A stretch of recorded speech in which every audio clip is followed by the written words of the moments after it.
welcome to the One Soccer Nation podcast. I'm your host, Kareem Ray. Today, I'm excited to be joined by a special guest, Jordan Gardner. Jordan, thank you for being here.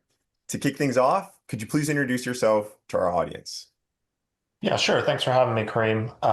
So I'm a American sports soccer executive. I've had various roles in global football, including as an investor in a former Premier League club, Swansea City. I was a board director for a club in the Republic of Ireland called Dundalk Football Club. And more recently, I was chairman and CEO of a professional football club in Denmark and Scandinavia for 4 seasons. Since then, I've been doing consulting work with a company out of London called 21st Group. I do some work on M&A in terms of club acquisitions, working mostly with Americans, specifically looking towards European football. And I also do a lot of work with club management, which is how do we run better football clubs? How do we grow revenues, control for costs, implement data, just run better businesses? Do some of that club management work as well with FIFA and the European Club Association as well. So happy to be here. Amazing. Super excited to do this one because I've watched a lot of interviews that you've been a part of and just learning from you. And I think one of my biggest takeaways from you is from a lot of the podcasts I've heard is American investors trying to get into Europe. Um, you know, it's not an easy thing to get into, and a lot of American investors want to get into it, and you always from my recollection is you always try to best you always want to make sure you always prepare the investors for what they need to know before they get themselves involved into that type of investment versus investors just thinking it's something easy to get in right away. Yeah, I mean, um owning a football club is sexy, it's fun, and I think there's a perception that it's generally something that's pretty easy. And at the end of the day, you're owning a business in a foreign country, and the rules and regulations around the sport in Europe, certainly compared to sport in North America, are radically different. So it takes a lot of educating, spend a lot of time educating folks on what they can expect to get into, the kind of timelines and risk profiles of what they're doing when they're making investments. So these are all things that I've obviously picked up over the years in my various roles in global soccer. Absolutely. So my favorite question to ask is, how did you get involved in the beautiful game? What was your first touch point?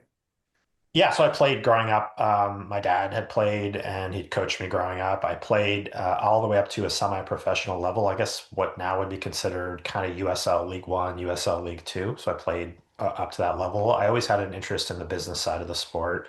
I had a separate company outside of soccer that I founded and ran for about 15 years. And when I sold that company, I really was interested in getting back in the business side of the sport. So I was involved in a couple lower division American soccer projects in the USL.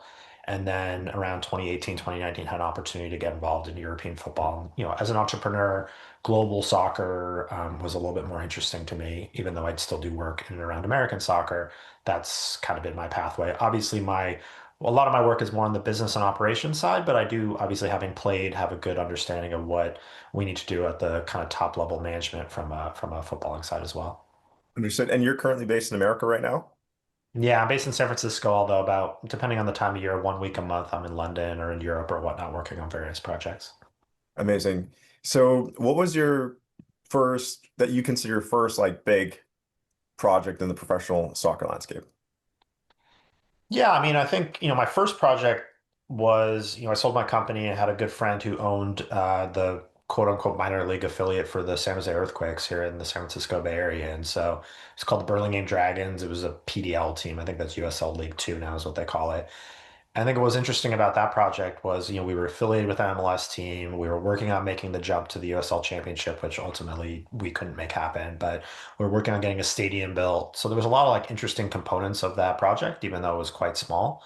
But yeah, I mean, I would say probably the biggest foray for me was being able to be a small investor in a Premier League club, and that was really exciting. 2018, 2019, I spent a lot of time, went over to the UK, sat in the owner's box, really tried to soak up as much knowledge and learning as I could being part of that group. Unfortunately, the club, Swansea, went through a relegation that season. But that was obviously also a really good learning experience for me as an investor and someone who wanted to spend more time in European football to understand how that impacts a football organization and what you need to plan for and all that kind of stuff. Understood. For the younger people wanting to get into the sports space, What was the best way for you to learn the things that you needed to learn in order to do what you've been able to do? What was the Yeah, best? I get asked that a lot. I think there's absolutely no replacement for like actual tangible on the ground experience inside a sports organization. And for younger folks, that could be an internship, that could be an entry level job. I think for me, that experience behind the scenes, whether that's on the board level, whether that's as an executive, whether that's as an investor, it's invaluable because no one can really give you the full picture of what it's like to be involved in a football club until you're actually there. There's so much that goes into the day-to-day of a football club that getting that experience is easily the most important thing you can do. The other piece of advice I usually give young people is, getting into sports in an area and bringing a skill set to the table that is valuable, right? I think lots of young people, they want to go into social media or they want to go to in the sporting side or whatnot. And I think for us as a sports organization, we're looking for people who can help drive revenue, people who can help operate our stadiums, people who can build out data analytics departments. So it's all about combining the passion where people are interested in and getting into sports with a value proposition where they can add a lot of value to your organization. Understood. Thank you for sharing that. I'm gonna, I'm not gonna be able to pronunciate this club properly, so you're gonna have to correct me. But the question is, you took FC Helsingør from the Danish second tier to a promotional winning top four side. Looking back, what were the most pivotal decisions that reshaped the club both competitively and operationally? Yeah, you did a pretty good job pronouncing it Helsingør. I mean, that's the English version. I think the biggest thing for us is, when we took over the club, it was not a professional organization. It was run by what in Denmark is called a forening, which is like an association or a not-for-profit. And the club just wasn't being run like a professional organization. The club had recently gotten relegated, so you had a really poor organizational culture. Players didn't want to be there, staff weren't treated well. And so the biggest key to our success was really just changing the culture. And that certainly didn't happen overnight. A lot of that had to do with bringing in new people. We brought in a really great coach, a really great sporting staff, obviously myself, and I brought in another American on the operations and business side. And slowly but surely, we changed the type of players we were bringing in. We brought in new staff. So really, it was about kind of a radical change of the organization on and off the pitch. And then we started to build momentum where we started to win games and we got promoted. And then we started to win more games in the higher division. And it was all kind of like a positive momentum circle where we were building good culture and we were winning games. And there was really a lot of positivity around the club. So I think that was probably the biggest key to our success. Obviously, we had a really savvy recruitment team. We were recruiting players well. We did as well as we could on the commercial side, even though we were kind of right in the midst of COVID and that created some challenges for us. But, I'm pretty happy in retrospect with how we did at that club, considering the size of the club and the limitations of a small club, that we did the best we could and we had a lot of success. Understood. Do you still, I mean, and there's a lot that goes into soccer. I forgot who had said this recently on the podcast, on our podcast. But they said there's a difference between selling like a Coca-Cola, which you're continuously selling the product. It's the same product, maybe improving it a little bit, but you're just selling a product versus soccer. You got the players. Players have their own lives, their own things going on.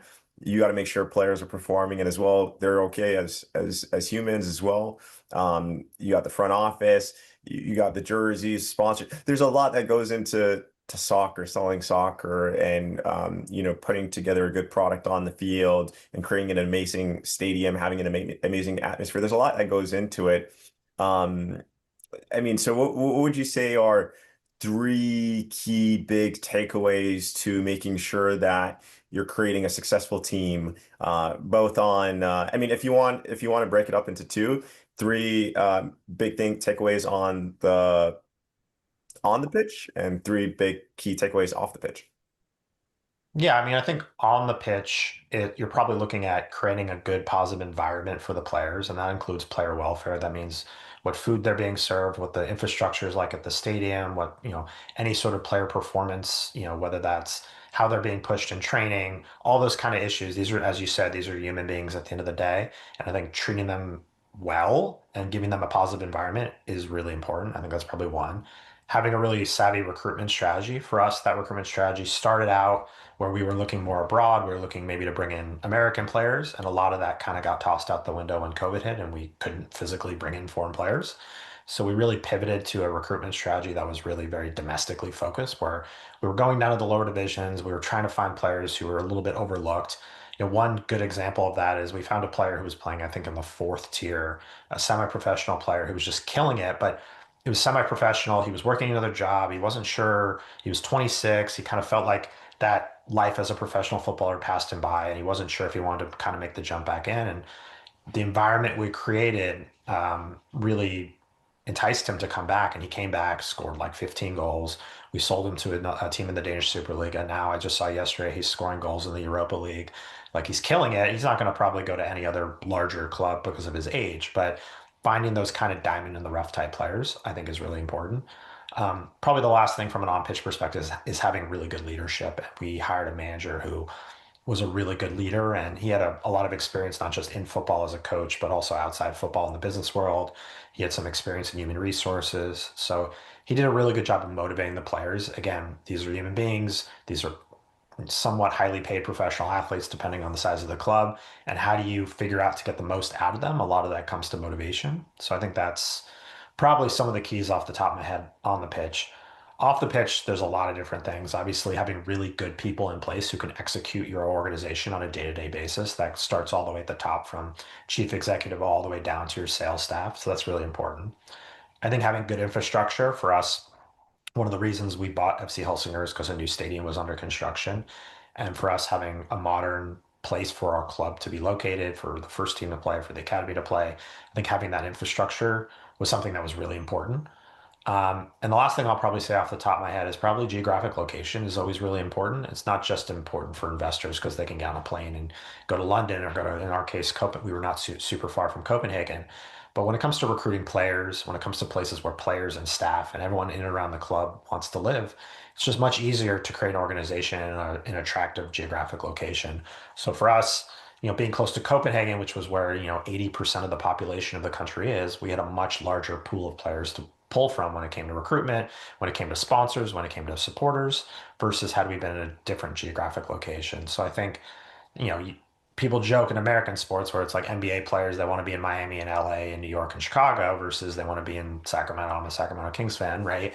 But like that is real and that is absolutely part of the thought process when I work through either my own projects or on the advisory work when looking towards acquisitions where it can be much more attractive to be in a better geographic location to help the business side of your organization. Makes sense. Um, I want to go to On the Pitch. Did a podcast with Justin Papadakis Tuesday. Hmm. We released it today, and you know, he had mentioned training facilities, the four walls, and I had mentioned to him that I'm used to the stadium aspect and seeing a lot of that and talking to club owners on the stadium side of things. Recently, Light Blue Jersey had Matt Valentine and Sam Morin, the founders of Atletico Dallas, and they had mentioned their 75 to 80 million training facility infrastructure, the training facility that they're building in their market.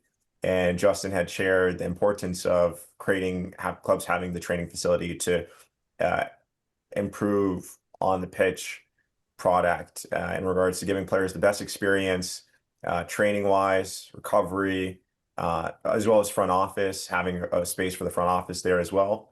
And I'm curious to know your thoughts on the infrastructure in the US market and how it's building out, because Europe is a different beast and they're already going, for example, if you look at, the top clubs in England. US, how far behind is US in your eyes? And what is your perspective on these new clubs launching um, with these beautiful stadiums customized to tailor their market experience and attaching the launch of a training facility as well to create a great environment for players. And so really what I'm getting to is the question I really want to ask is how far is the US from Europe? It's a good question. I think it's difficult to generalize because you can look at Premier League clubs or even some clubs in the Championship. Like their infrastructure is actually quite good. Some of their stadiums are on the more modern side, and most of them have. Swansea City, for instance, now in the Championship has an excellent training facility, I would say, easily on par, if not better than most MLS clubs that I've seen. But a lot of European football clubs, the infrastructure is quite poor. You have very old stadiums the stadiums aren't owned by the clubs. So they're owned by municipalities and they're very much derelict. Same that goes for training facilities. So it's difficult for me to generalize. I think, when you look at lower division American soccer, we're starting to see a transition. We talked about this offline a little bit about Rhode Island, in that we're seeing a transition from like kind of just a like pop-up modular type construction to more permanent, infrastructure, which I think is a big positive change. Now, the challenge is these things are very, very expensive, and unless there's larger real estate plays, that same goes for training facilities, it can be difficult to justify the outlay and the cost. But philosophically, there is a very significant difference actually between most American groups that I know and talk to, which they're very focused on the real estate component of a football club, versus European football clubs, which are in some ways, a lot of them not focused on it at all. Now, of course, PSG has just opened a new training facility. I'm putting aside some of the very, very large clubs with massive budgets, but if you go to a normal, second division team in Portugal or a second division team in the Netherlands or anything we saw in Denmark outside of the top five clubs, the infrastructure is really poor and there just isn't money from the owners of the land, the owners of the stadiums to invest in that kind of infrastructure. Even our situation in Denmark, where we had a new stadium opening that was being built by our municipality, we had lots of challenges with that, where the construction wasn't done properly and it didn't have the certain pieces of infrastructure that we needed to be a successful football club. So I think it's definitely kind of a mix. It's really encouraging to see the investment in lower division soccer in the US. I think that's a key piece for the professionalization in the sport in the US. And as long as it makes sense financially, I don't see any reason why it's not going to continue. Makes sense. Stepping into European football as an American executive is obviously, extremely rare, not something easy to do. What were the biggest challenges you faced in leading a club abroad? And how did you earn buy-in across culture and organizational lines? Yeah, I mean, the hardest thing, I think I alluded to it a little bit earlier, is you're running a business in a foreign country. And so, I mean, obviously, it's a very forward-facing business where every decision you make is criticized in the local media, on social media, supporters. It's a different relationship between supporters in Europe and football clubs, and obviously fans in the US and sports organizations. But honestly, the most challenging thing is for us, we went to Denmark. It's a socialist country, right? There were a lot of, certainly most people spoke English, so culturally there wasn't that huge barrier. But from a lifestyle perspective, from a labor perspective, from all these different angles where you're running a business, tax, human resources, they're all radically different. And there was a pretty big adjustment, I think, for us and for me as an operator to figure out how we bring in American ideas and kind of modernize this football club and this business in a way that's sensitive to the culture in that country. I think that's the difficult balance a lot of Americans have. I think a lot of Americans end up in England because there isn't a huge cultural gap there, but the ones that go into Spain, Italy, France, Portugal, places like Denmark, there's a much more significant gap. There can be a gap in language. So that's a challenge. I think most Americans are very profit driven, or they invest in things to get profit, where folks in the European football ecosystem, for the most part, aren't necessarily aligned with that. So there can be some challenges with that. For me, it was always about communication and trying to be open and transparent about why decisions were made and why we were doing things, even if our staff, our supporters, or whatnot didn't like it. I don't think as an American you're ever going to get 100% buy-in from the local community, because you're coming from a different perspective. But it's about an understanding and a trust that you're doing things in the best interest of the club, and that the hope is that they understand that you're not there just to be a rich American and just burn money, which some clubs do, um, but that you're also not there to just wring profit out of a football club, which you shouldn't be there to do either. So it's about communicating the right philosophy and strategy, being present. I think this is something that the Wrexham guys do really well. Is they're at a lot of games, they're talking to supporters, they're present on social media. Like, I think the absentee ownership thing doesn't really work. It's difficult to run a football club where no one knows who's cutting the checks, where the decisions are being made. That's a really difficult environment. So being present and transparent and honest about what you're doing, even if people don't necessarily like every bit of it, I think is probably the key.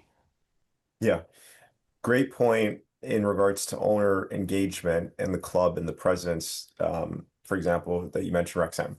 I was just in Spokane, Washington, Friday to Sunday, and for the USL Expansion Summit. And there was a game Saturday, Spokane versus Sacramento. Sacramento won 1-0. And I think towards like the end, the last 20 minutes, it's a husband and wife that own the team. The husband was on the pitch cheering on the team, and there was a lot of opportunities that Spokane had that they could have scored, and he was there on the sidelines like cheering the guys on, telling them, "Come on, keep going," etc. And I was like, I love that because it shows that passion, that engagement, that presence, as you had mentioned. So I always appreciate that, especially, I'm a soccer guy through and through. Mhm. Um, with saying that, you know, I'm gonna ask this question first because I want to know if you're being biased or not per se in the second question. But do you currently have uh own equity or ownership in any clubs currently, if you could share? And then the second question is, I'll ask the second question after. That's the first one. I do not currently own equity in any football clubs now. Okay. With your track record, um, and experience, what would you say are like the top three countries for that you would recommend to American investors that want to invest in Europe? And I mean, we should call it, I should call it football. Yeah. Like it's hard to generalize, right? Because there's a lot of questions that go into that in terms of like what's the risk tolerance, what's the kind of investment we're talking about. Someone who says, "Hey, I have $1 million that I want to invest in a football club," versus someone that says I have 100 million. Those are two totally different conversations. So Right. someone might be more attached. I'm Italian American, so I really want to own a business or I want a football club in Italy or whatnot. So there's a lot of different reasons people do this. But from a pure investment perspective, and maybe I'll broaden it out globally because to me, it's not just Europe. To me, Mexico is the most interesting place to invest in football right now.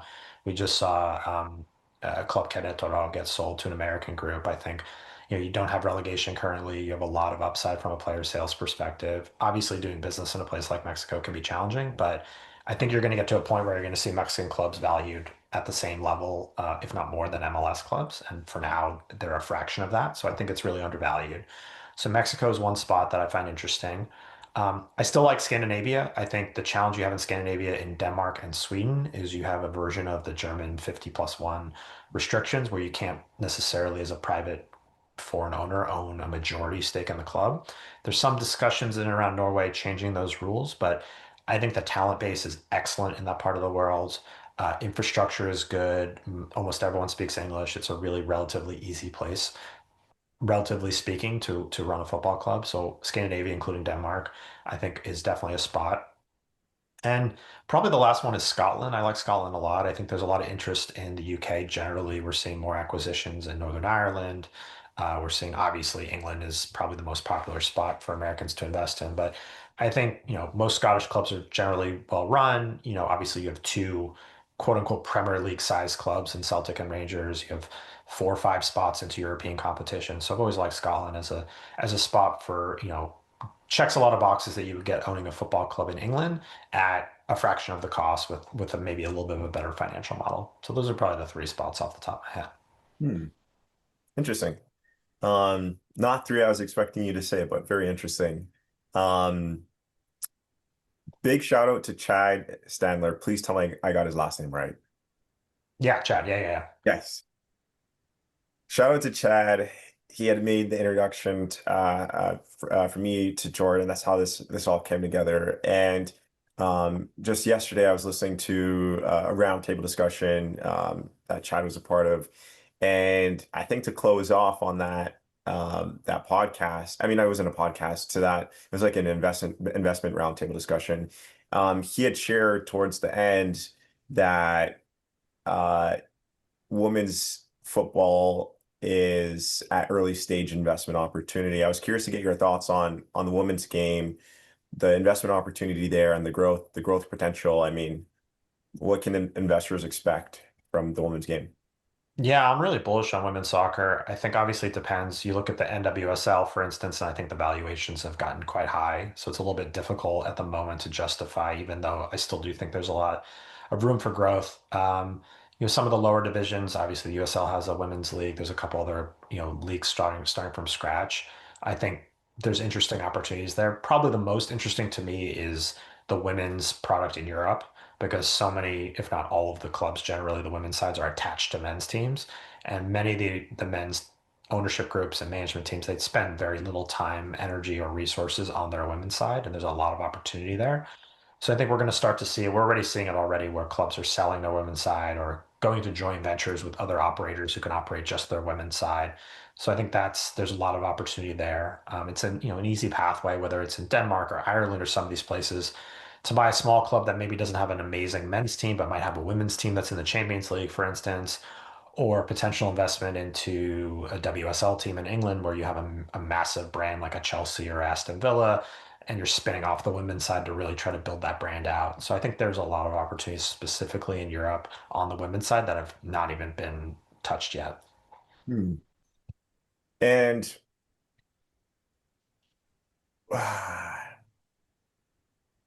Jordan, I want to ask, I know you're currently not in it, but do you see yourself getting back in on the ownership side, the investment side of owning and operating a club, or are you going to stick to your side that you're currently on? It depends. Obviously, I have a strong background now as an operator in terms of the operational piece. And I think it's probably more likely I'll go back in working with other investment groups to help them successfully run a football club, whether that's on the chief executive side or on the board side. It's probably unlikely I'll invest too much more unless it's small, very small stakes. I've kind of strategically made investments to get access and get experience and get involved. Now I have that experience, and I'll probably when I do jump back in, it'll probably be on the operational side. That's most likely. Got it. When evaluating a football club for our acquisition or investment, what key elements beyond the financials do you believe are most predictive of long-term value creation? I mean, obviously the financials are a really big piece of it. I think infrastructure, does the club own their stadium? What does their stadium lease look like? What is the geographic location of the club? What is the state of the football side, the roster? What realistic projections can you make out for the future? So, for instance, if you're buying a lower league club and assuming a model related on promotions, is that realistic? How much capital is that going to cost you? If it's a club that does have a good history or an investment group is interested in a player sales model, does the club have the infrastructure to execute on that? If it's a club that's interested in implementing data analytics, what piece of intellectual property is the club going to bring in that is doing things differently than everyone else? I think the challenge that I see is a lot of investment groups kind of use buzzwords, right? We're going to moneyball this, or we're going to use data, or we're going to sell players, or we're going to get promoted. Like all those sound great. How are you actually going to execute those models, and who's going to do it for you? And how is your model any different than anyone else? Because every single club in global football is trying to do the same thing, some version of what I just described. So it's how is your model different? I think that's probably the most important piece. Understood. With saying that, you know, football, especially in America, from my perspective, because of the 2026 World Cup coming up, you got Canada, US, Mexico hosting. We just wrapped up the 2025 FIFA Club World Cup, 2028 Olympics in the US, and then potentially 2030 Women's World Cup. What are your expectations of the impact of what the 2026 World Cup is going to have on the US? Yeah, it's a tough one because I think for years everyone's been saying it's going to kind of supercharge soccer in this country, and I don't know if that's true. I think it's obviously difficult to quantify. I think it's probably going to sit into a bucket of other kind of cultural products that have continued to grow the game, whether that's a Ted Lasso or even Wrexham or all these different media pieces, and obviously having the World Cup here is good for the sport in this country, but I'm not necessarily sure what tangibly it's going to do per se. I mean, I think a lot of MLS owners, for instance, are assuming it's going to grow the valuations of their clubs, which I'm not necessarily sure that's likely to happen. And so it's probably more a subtle, sustained growth that we've seen in the sport over many, many years and will continue to grow. I think the Club World Cup was probably also a good piece of that as well. So just more interest and more eyeballs, more casual people and casual supporters will have interest in watching the games, going to the games now that's here in the US. So I think it's probably a more subtle long-term growth than anything that we can point to tangibly. Obviously, after 94, we launched the MLS or as a soccer nation. That was a big jump. I think it's the US is becoming a mature soccer market. It's not becoming one of the like a real like kind of growth market. It's becoming mature. So we're probably going to see a little bit less tangible growth, I would think, right off the bat of that. But we'll see. I could be wrong. Mhm.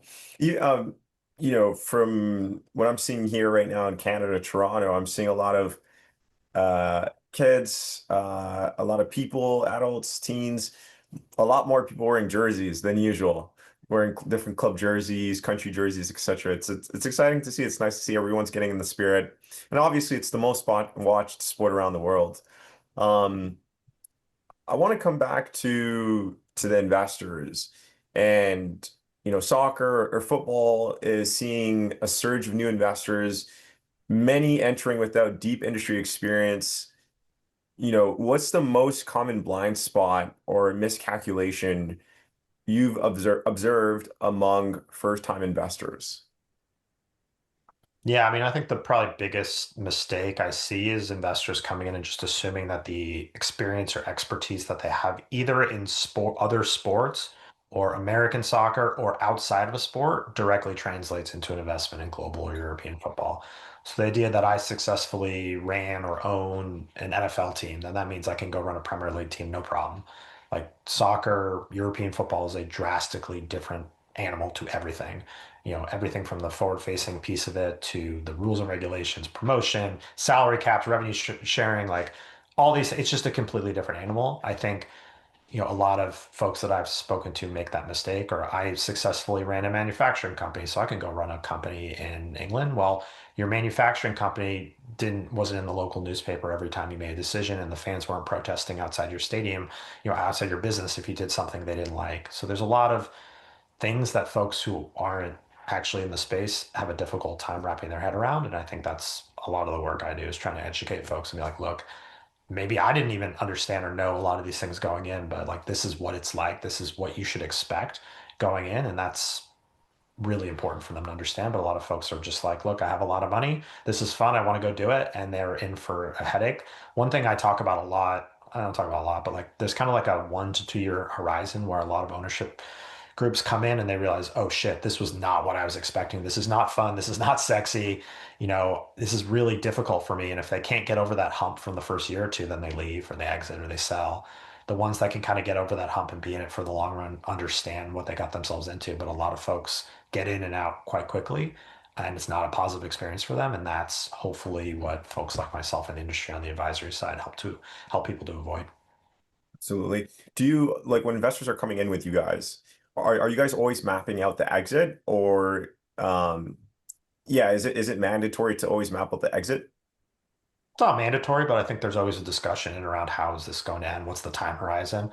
I think it can be difficult because a lot of models are based on things like promotion, and you have no idea how long that could take. That could take a year, could take 3 years. You could never get promoted. So I think the discussion around exit is important in terms of what are the benchmarks as to when you're going to be ready to leave. It might be time. It might be, I think I want to do this for 5 years.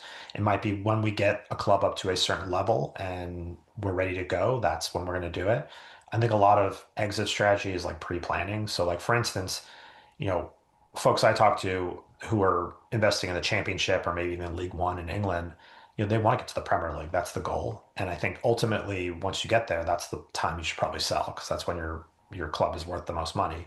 And I think if folks don't plan ahead, then you're going to get up there and realize, oh, this is awesome. I'm in the Premier League. And the next thing you know, you're right back down. And now your club's worth a lot less money. And now maybe you want to sell. And then you have to hire an investment bank and go through all that whole process. And what people don't realize is a sale process for a football club could take months, if not years at times, depending on, whether it's distressed or what you're looking for or drumming up interest. So there's a lot that goes into exit strategy. Some folks don't even think about that. It's just like, hey, we're going to get in and figure it out later. But I try with most people at least have a conversation about what that looks like. Got it. Jordan, with the position that you're in now in your career, back when you started, did you see yourself getting to this position? Was this the goal, or was it just the journey and, calculated decisions that you've made to get where you are now? Yeah, I'm just interested to know on like a personal level.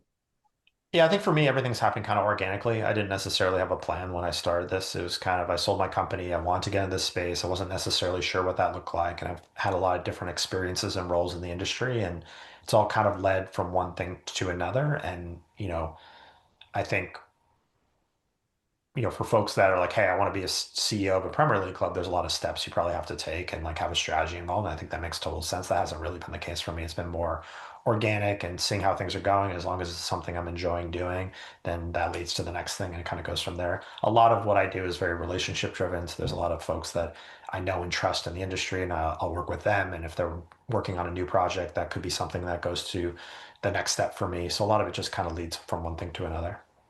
Understood. I've had Matt Rosetta on. Mhm. He's in the MCO space, and a few other individuals on the podcast that are in the MCO space. Uh, Super grateful for the opportunity to moderate two panel discussions at Conflict Miami in June with some very high profile individuals doing amazing things in the beautiful game. One was on multi-club ownership, and the second panel was on the governance of MCO. Um, so my question for you is, you've worked within multi-club ownership models and advised others on building them. In your view, what does an effective MCO structure look like? And where do most fail to generate strategic synergies?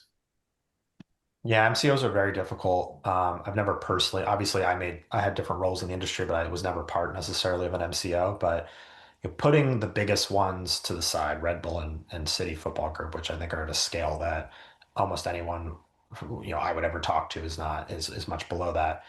Multi-club ownership is really difficult. As we've talked about, owning one football club can be really challenging. Most clubs lose money. And if you layer on more clubs and more businesses and more foreign countries, you're just layering on more loss-making businesses. So I think it can be very challenging logistically to find the synergies. You have to hire out and have a significant amount of infrastructure where you have a really, really strong commercial team and sponsorship team that can actually outlay sponsorship throughout your portfolio of clubs. And, a lot of MCOs, a good portion of them are smaller clubs where there's not a lot of commercial opportunities there. So to me, the real opportunities on the MCO side are really just the movement of players and accumulating players in a model where you can move them to clubs where you can monetize that. And even that is can be really difficult to actually execute. So, I think we're seeing a lot of failed MCOs. I think that comes down to the executional phase. It comes down to the capital requirements to both buy and fund and operate significant amount of clubs at the same time. So I think, on a piece of paper, MCOs make a lot of sense and logistically they can work. The failure points are on the execution standpoint and not hiring enough or the right people, not having enough or the right financial discipline. That is where they fail, and that we've seen a lot of that, unfortunately. Understood. On that panel that I did a moderate on the governance of MCO, my mind was going because there was two sports lawyers and they were going at it, and they were talking about the consequence of MCO in regards to having the same owner owning two clubs and then potentially competing in the same type of competitions, and then a club being removed due to that, and how to get around that with entity structure. And they were going at it, right? And I'm like, the MCO space is I'm still learning more and more, but they were talking about how to structure it in a way that you could still operate in that space and be comply with all the rules and regulations, etc. But I'm still getting there, man. It was a lot. It was a lot. And you obviously, I don't remember the club's name, but if I'd mention it, you definitely know exactly what I'm talking about. But um it's a lot, and I think you summed it up, Jordan, in a nice condensed way of, high level of what you're looking at and what you're adding on, the layers that you're adding on um to each other. So I think that was great. Um at 21st Group, you sit at the intersection of data, performance, and commercial strategy. How are the most progressive clubs today leveraging analytics to drive both sporting and business outcomes? Yeah, I mean, the best and most progressive clubs on the data side, they have their own in-house. analytics team and they're building out their own IP. I think at a lot of football clubs, there's off-the-shelf data where, whether it's StatsBomb or things that come out of Y-Scout or IDStat, that's great. And I think the use of data is important in football, but everyone has access to the same amount of data. The clubs that build out their own proprietary data analytics system and then implement it properly, whether that's Tony Bloom at Brighton or Benham at Brentford, and they keep that in-house to give themselves a competitive advantage. Those are the folks that are having the most success. And some of them are related to betting data. Obviously, those folks I mentioned are tied into betting sites. But I think it's, like I said a little bit earlier, it's how do you give yourself a competitive advantage? And when it comes to the data side, everyone is using a form of data right now. So it's how do you build out your own system for yourself to keep in-house? Sometimes that can be cost prohibitive for some clubs, but the ones that are keeping it in-house are the ones that are having the most success. Understood. One of my biggest takeaways from Spokane was that entrepreneurs have about 5 years to get in, speaking towards the USL perspective, to get into the USL One championship before, the big boys come in, the big PEs, Saudi money, international, etc. Um,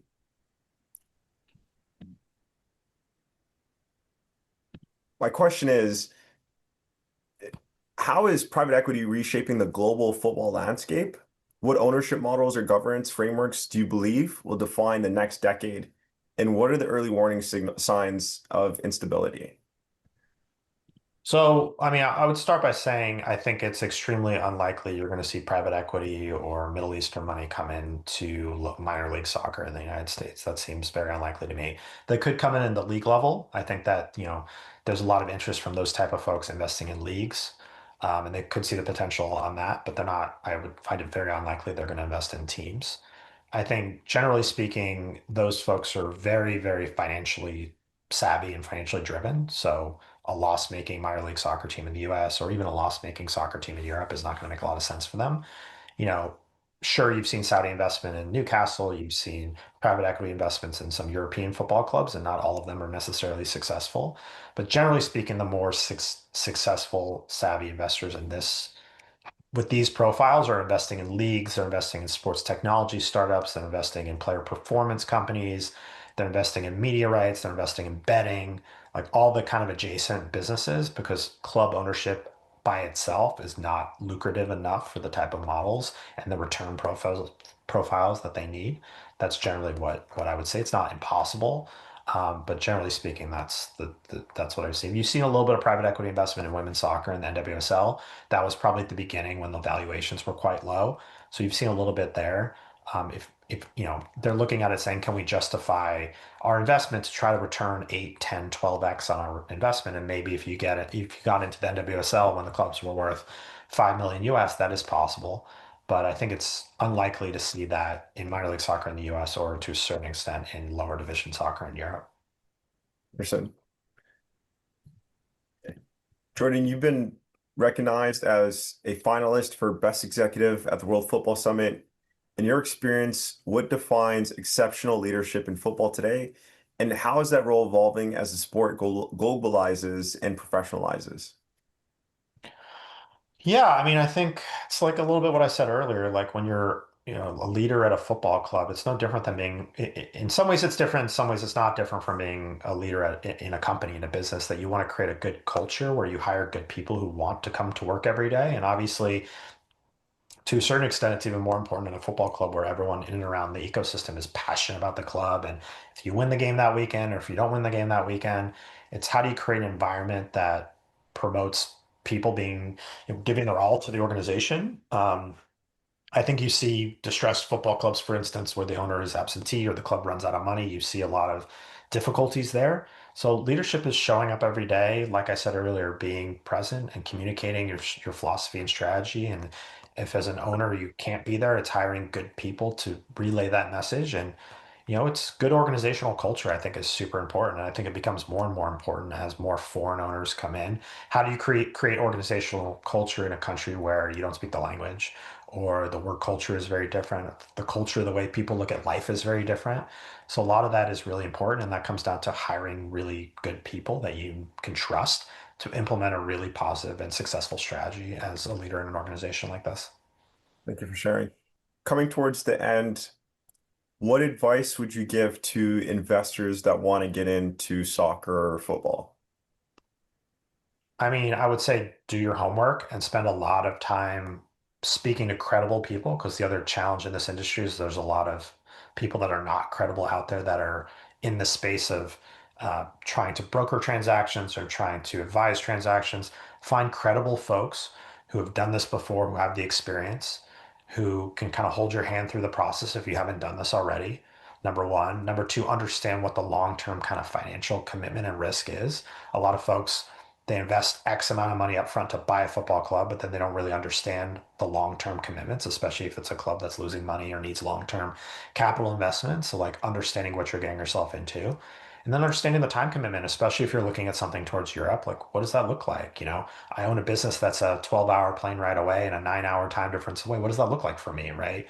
So kind of really understanding what you're getting yourself into and doing your homework ahead of time I think will save a lot of pain on the back end versus people. And we do see this more and more where it's just someone sends a deck and it's fun, it's sexy, maybe it's undervalued, and within 2, 3 months you buy a football club and you're like, oh shit, what did I just get myself into? Right? It's trying to avoid that as much as possible.